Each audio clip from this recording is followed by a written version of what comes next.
Okay, so for lab 10, we're going to be going over the exercises for the upper extremity. We're going to start with the shoulder, and then we're going to move into the elbow and the hand and the finger.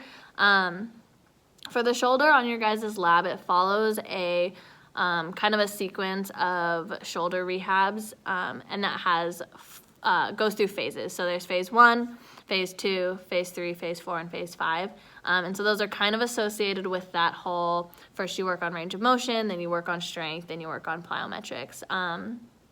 The only thing that's a little bit more unique to shoulder rehab is that eventually, usually, especially for athletes, eventually then they'll be working into like a return to throw program. And so that's kind of also what it's following a little bit. But we're going to start just in phase 1, or kind of that early range of motion phase for the shoulder. Okay, so one of the first exercises that you'll commonly see with just regaining that early bit of range of motion is called a pendulum. So this is just going to be, so you can see her body is actually causing the force, her arm is limp, and we're just going forward and backward. So like a pendulum in a clock, you're only going one direction. You can also go side to side with this. So again, you just have to, you're using your body weight to cause the momentum. So she's not actually actively moving her arm at all. Another similar exercise to this is a Codman. So it's very similar. She's using her body to move her arm, but we're going in a circle. So we're moving in circumduction. You can have them do this clockwise or counterclockwise, and to just kind of warm up the area and just start to get that beginning ranges of motion. Okay, so moving on, one of the more common things to regain range of motion is using passive stretching. So with this one, you can use either a broomstick, or we have these little pipelines, and you can get passive shoulder flexion in the affected arm by pushing the affected arm, using the unaffected arm, to push the injured arm into that passive stretch. So this arm is completely relaxed and this arm is doing all of the work.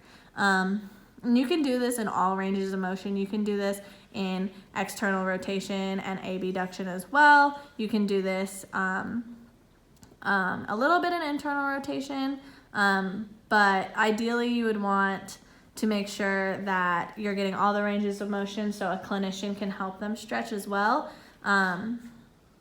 But you want to make sure that there is a huge difference between them moving their arm and just passively moving the arm. So there is something called active assisted range of motion. In your guys' sheet, it's called AA range of motion. So that's where she is activating the affected arm, or the injured arm, to is the point that she feels pain, and then she's passively pushing with her other arm. So it's just kind of like doing active range of motion and then getting a little bit of assistance at the end. And again, you can do this in pretty much every range of motion for the shoulder. But just make sure that as we are doing those ranges of motion and as we're stretching, we do know the difference between passive range of motion and active assisted. And then of course, even though someone has an injured shoulder or they have potentially just gone through surgery, you can always be strengthening their core. You can still be strengthening lower extremity. You can still be strengthening their forearm, and then just taking a few steps back with the actual shoulder because of whatever injury they're suffering from. All right, so one of the more common tools that we'll use for shoulder rehab is going to be these tubing bands. You can also use a resistance band, but with one of the more common exercises that's on your guys' sheet is called a tubing row. And so this is kind of like what a row would be like at the gym on like a row machine. But you want to make sure that you're activating all of your back muscles, so activating your rhomboids, your traps, your lats, and your serratus to contract and pull your arm backwards to avoid development of potentially scapular dyskinesis, and then making sure they're going through slowly. So again, activating those back muscles to really target shoulder strength.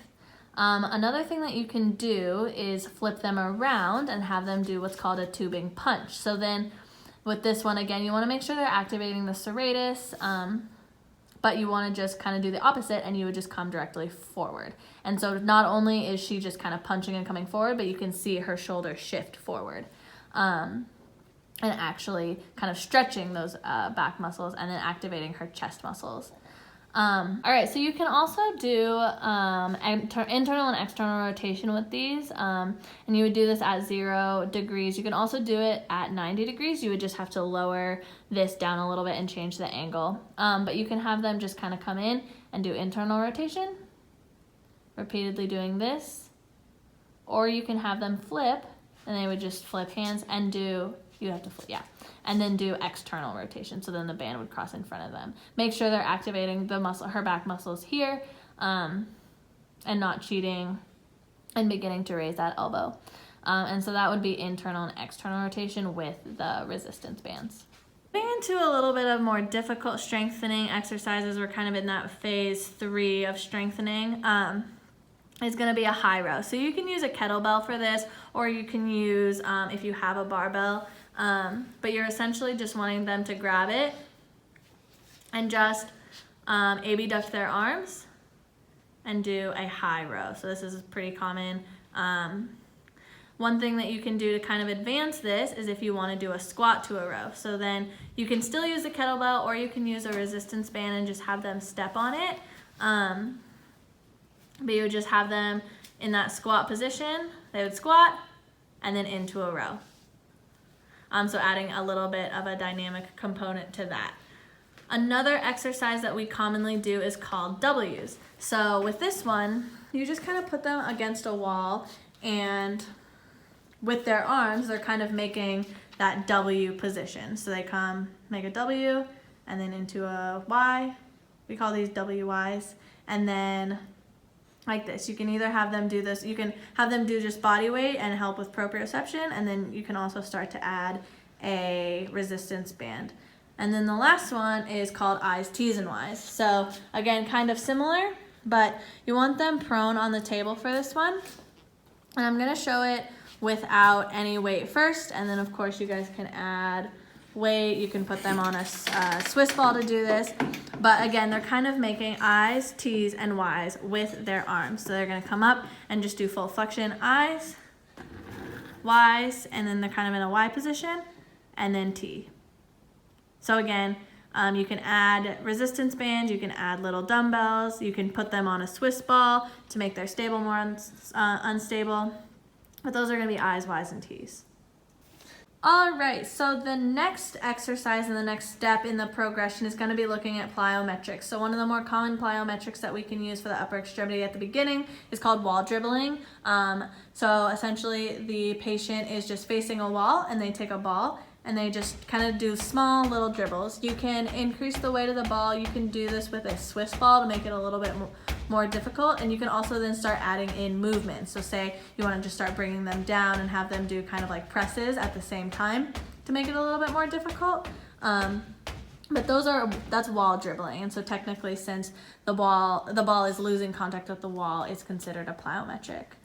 Okay, so the next one is called a reverse throwing exercise, and essentially what you're going to have them do is you're going to have the patient facing away from you. You can have their knee on a little X, and you're going to be tossing the ball to them. So this takes a lot of coordination for them, so it makes it a little bit more difficult, but you're going to toss it to them, have them go through a throwing motion, and then they'll toss it back to you. I dropped it. But anyway, so you would do that multiple times, and just, again, getting them through that full plyometric phase of throwing to make it a little bit more difficult as we start to progress them into a return to throw program.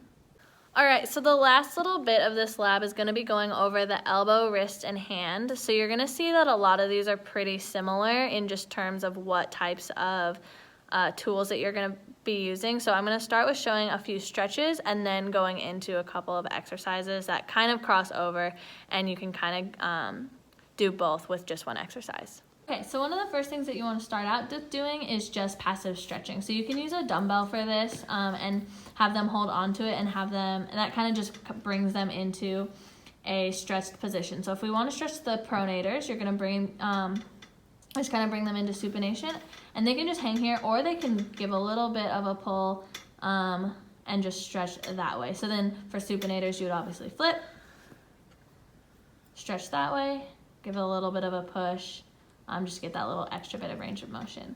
And then to stretch the extensors and flexors, you can do that with the weight, or you can just do that with your hands, and you can just bring your hand forward and use the other hand to give them a little bit of a stretch. So here we would be stretching the flexors, and then you can have them flip, and you would be stretching the extensors this way. All right, so this is one of the more common tools that you'll see in clinics, and this can help with hand intrinsic strengthening as well as flexor and extensor strengthening. So that's kind of why it doubles as a hand strengthener and a elbow rehab. So with this one, if we wanted to work on the flexors, say someone is suffering from some sort of like medial epicondylitis or lateral epicondylitis, you would just have them come through, stick their hands through the little finger webs, and just start doing gripping motions. And this is going to strengthen those flexors. And then if you wanted to strengthen the extensors, you could have them flip. And this one is a little bit harder. They have to put their fingers closer together and then try to spread their fingers apart. So this one gets a little bit more difficult.